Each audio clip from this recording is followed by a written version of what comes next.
Welcome to the Rim Break Rodeo. We hope this video helps. In this video, I will show you how to make a broom and a dustbin. First, gather your materials, which include natural fibers like palm fronds or straw, a sturdy wooden stick about 4 feet long, and a large plastic container, perhaps a 5-gallon bucket. Next, prepare your workspace, ensuring enough room and all necessary tools are within reach. We will then go through each project step by step, creating useful household items with your own hands. It's a rewarding process. To make your broom, begin by taking a generous amount of natural fibers, like dried palm fronds or stiff straw, and bundle them around one end of your 4-foot wooden stick. Ensure the bundle is about 8 to 10 inches in diameter. Next, use strong twine or wire to wrap and tie the fibers very tightly to the stick, securing them in at least 3 places.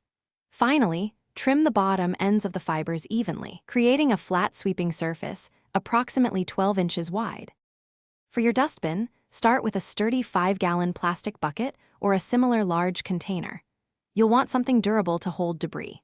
Next, carefully cut a rectangular opening near the top edge of the bucket, approximately 8 inches wide and 4 inches high. This opening serves as the entry point for swept-up dirt.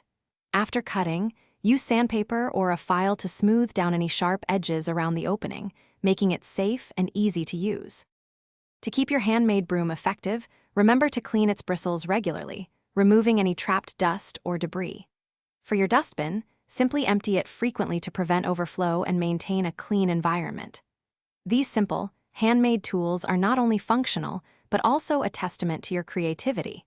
You can even experiment with different recycled materials, like old plastic bottles for the dustbin, to make your projects even more sustainable. Enjoy your new cleaning companions. Thanks for watching. Consider subscribing if we helped you.